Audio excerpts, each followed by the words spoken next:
বর্তমানে বাংলাদেশের ডজনখানেক মেগা প্রকল্পের মধ্যে অন্যতম একটি প্রকল্প রূপপুর পারমাণবিক বিদ্যুৎ কেন্দ্র। দেশের বাড়তে থাকা বৈদ্যুতিক চাহিদার কথা বিবেচনা করে আর্থিকভাবে লাভজনক ও গ্রহণযোগ্য এই বিদ্যুৎ কেন্দ্রটি স্থাপনের সিদ্ধান্ত নিয়েছে বাংলাদেশ সরকার। কিন্তু লাভের পাশাপাশি নিরাপত্তা ও ঝুঁকির প্রশ্ন উঠছে। ইতিহাসে পারমাণবিক বিদ্যুৎ কেন্দ্র নিয়ে এমন কিছু ঘটনা আছে যা মানবজাতির কাছে এ ধরনের প্রকল্পকে উদ্বেগজনক করে তুলেছে। বিশ্বপ্রান্তরের আজকের ভিডিওতে আমরা জানার চেষ্টা করব চলতি বছরে চালু হতে যাওয়া বিদ্যুৎ কেন্দ্রটি বাংলাদেশের জন্য কতটা নিরাপদ আর কতটাই বা ঝুঁকিপূর্ণ।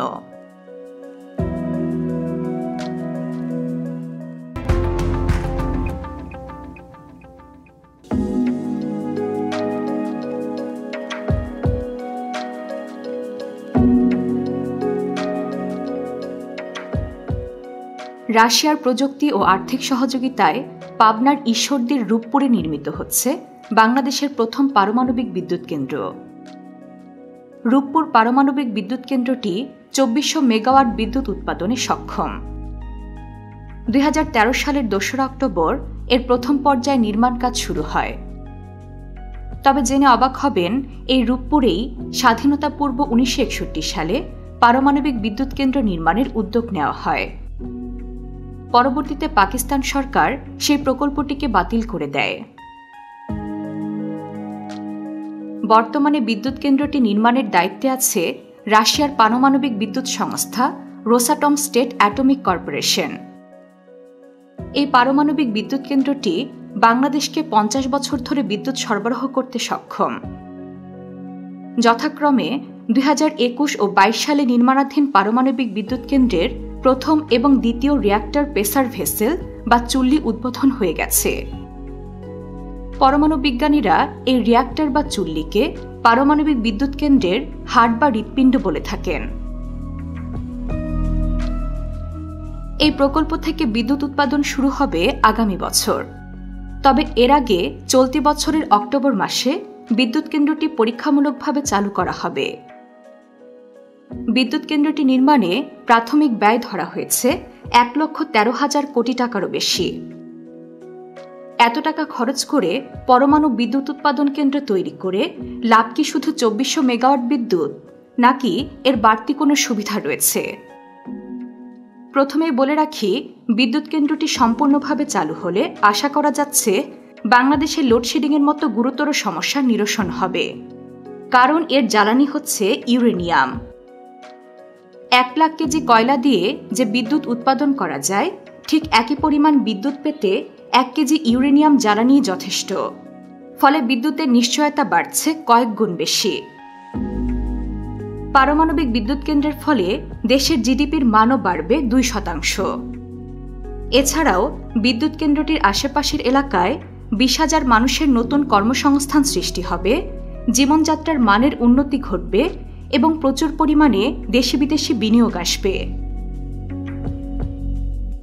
তাহলে এত লাভের মধ্যে আসলে উদ্বেগ বা ঝুঁকি কোথায়? প্রথমত আতঙ্ক হল পারমাণবিক মৌল ইউরেনিয়ামের আতঙ্ক। মৌলিক পদার্থের ক্ষুদ্রতম কণা পরমাণু থেকে যে শক্তি পাওয়া যায়, সেটাই পারমাণবিক শক্তি। এই শক্তি যুদ্ধের অস্ত্র হিসেবে বোমা বানিয়ে সভ্যতার ধ্বংস করা এবং শান্তিপূর্ণ কাজ দুভাবেই ব্যবহার করা যায়।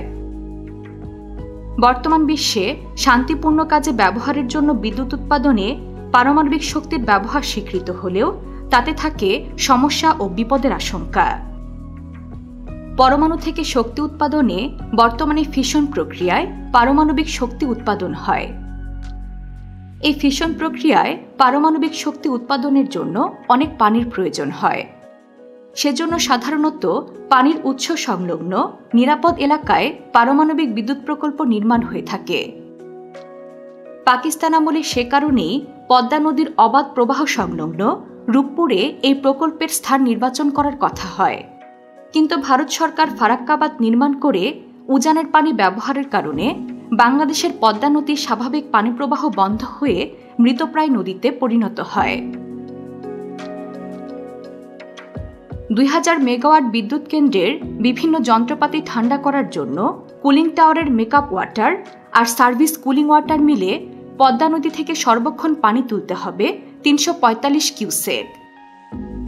পানি উন্নয়ন বোর্ডের ১২ বছরের পানি প্রবাহের তথ্য থেকে দেখা যায় পদ্মা নদীতে গড় ন্যূনতম পানি প্রবাহ ২২,৩০০ কিউসেক। ফলে ২২,৩০০ কিউসেক থেকে ৩৪৫ কিউসেক পানি তোলায় সাধারণভাবে কোনো সমস্যা হওয়ার কথা না। কিন্তু মুশকিল হলো পানি প্রবাহ হঠাৎ করে এই গড়ের চেয়ে অনেক কমে যায়, ফলে ঝুঁকি থেকেই যায়। এছাড়াও রয়েছে স্বাস্থ্য ঝুঁকি। একটি ২৫০ থেকে ৫০০ মেগাওয়াট শক্তিসম্পন্ন পারমাণবিক বিদ্যুৎ কেন্দ্র নির্মাণের জন্য প্রথমে ২.৪ কিলোমিটার ব্যাসার্ধ এলাকা এবং পরে ৫ কিলোমিটার ব্যাসার্ধ এলাকা জুড়ে জনমানব শূন্য করতে হয়। এর বাহিরে ১৬ কিলোমিটার এলাকা ব্যাসার্ধ জুড়ে ১০,০০০-এর বেশি জনসংখ্যার বসতি রাখা যায় না।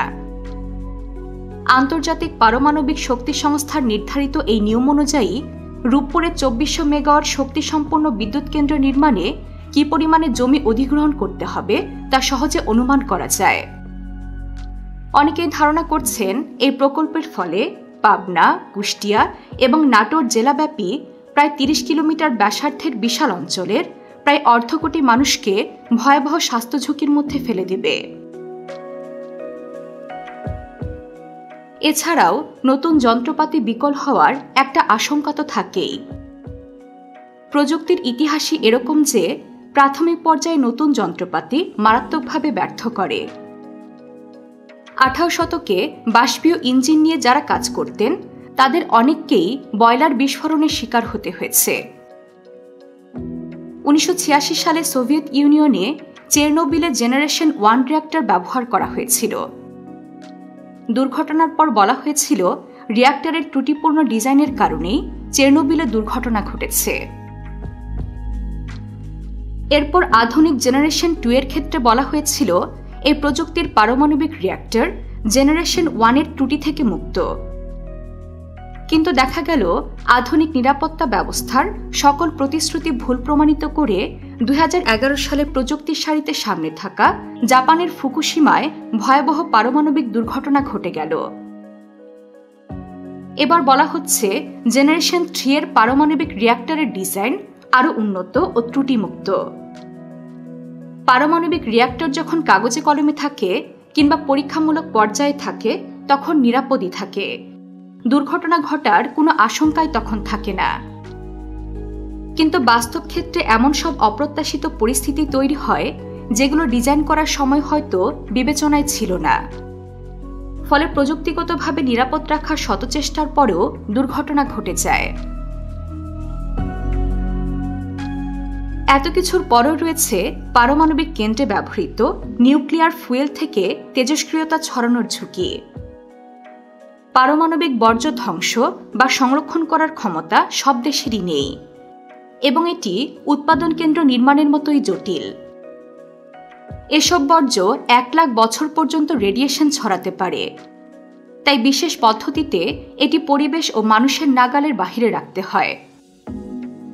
আন্তর্জাতিক গাইডলাইন অনুযায়ী প্রতিটি পারমাণবিক চুল্লিতে ব্যবহৃত ফুয়েলের রডগুলো নিরাপদে সংরক্ষণ করার নিশ্চয়তা দিতে হয়। এত ঝুঁকি এবং আশঙ্কাকে মোকাবেলা করতে বাংলাদেশ তাহলে কি করবে? বাংলাদেশ সরকারের পক্ষ থেকে বলা হয়েছে এসব ঝুঁকি এড়াতে বিভিন্ন পদক্ষেপ নেওয়া হয়েছে। যেমন বিশ্লেষকরা বলছেন ইউরেনিয়াম নিয়ে আতঙ্কিত হওয়ার কিছু নেই।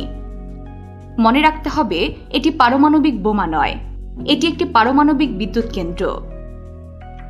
পারমাণবিক বোমায় ইউরেনিয়াম 235 এর পরিমাণ থাকে ৯৫ ভাগের মতো। অন্যদিকে নিউক্লিয়ার পাওয়ার প্ল্যান্টে এর পরিমাণ থাকে মাত্র ৪ থেকে ৫ ভাগ। তাই এখানে বোমার মতো বিস্ফোরণের ঝুঁকি নেই।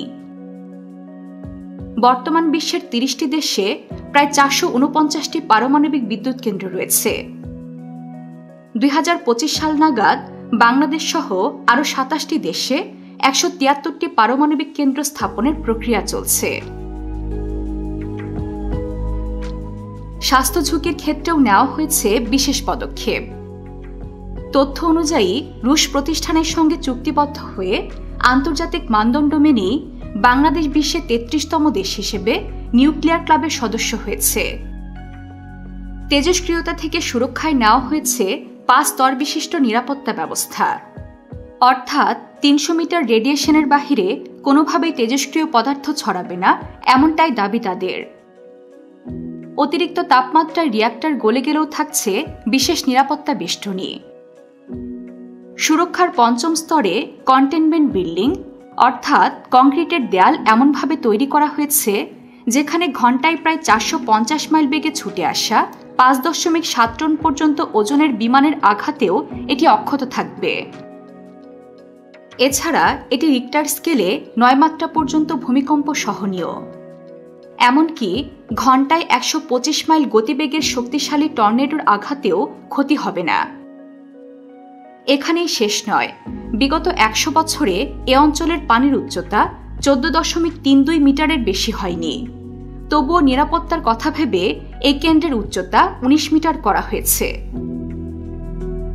আর বাংলাদেশ উচ্চমানের নিউক্লিয়ার বর্জ্য ব্যবস্থাপনায় রাশিয়ার সঙ্গে চুক্তি করেছে। চুক্তি মোতাবেক উচ্চমানের নিউক্লিয়ার জ্বালানি বর্জ্য, অর্থাৎ স্পেন্ট ফুয়েল, বাংলাদেশ থেকে রাশিয়া ফিরিয়ে নেবে। রুশ কর্তৃপক্ষের তথ্য অনুযায়ী দীর্ঘস্থায়ী নিরাপত্তার স্বার্থে স্পেন্ট ফুয়েল রিপ্রসেস করার পর চূড়ান্ত পর্যায়ে উচ্চমানের তেজস্ক্রিয় বর্জ্য জনমানবশূন্য এলাকায় মাটির 400 মিটার গভীরে পুঁতে ফেলা হবে। এছাড়াও বিশ্বের জ্বালানি অবকাঠামোর একটি গুরুত্বপূর্ণ অংশ হল নির্ভরযোগ্য ও কম কার্বন নিঃসরণকারী এই পারমাণবিক বিদ্যুৎ কেন্দ্র। তাই পরিবেশের কথা মাথায় রেখে নবায়নযোগ্য জ্বালানির ব্যবহার করা, কার্বন নিঃসরণ কমাতে এবং জলবায়ুর বিরূপ পরিবর্তনেও অবদান রাখছে বাংলাদেশ। কয়লা বাদ দিয়ে পরমাণু জ্বালানি শক্তি ব্যবহারে বছরে 2 কোটি টন কার্বন নিঃসরণ কম হবে। চেরনোবিল, 3 মাইল আইল্যান্ড কিংবা সর্বশেষ ফুকুশিমার মতো বড় বড় দুর্ঘটনাগুলো ঘটেছে প্রযুক্তির দিক দিয়ে শীর্ষে অবস্থানকারী দেশগুলোয়, যারা নিজস্ব দক্ষতাকে কেন্দ্র করে পারমাণবিক বিদ্যুৎ কেন্দ্র নির্মাণ করেছিল।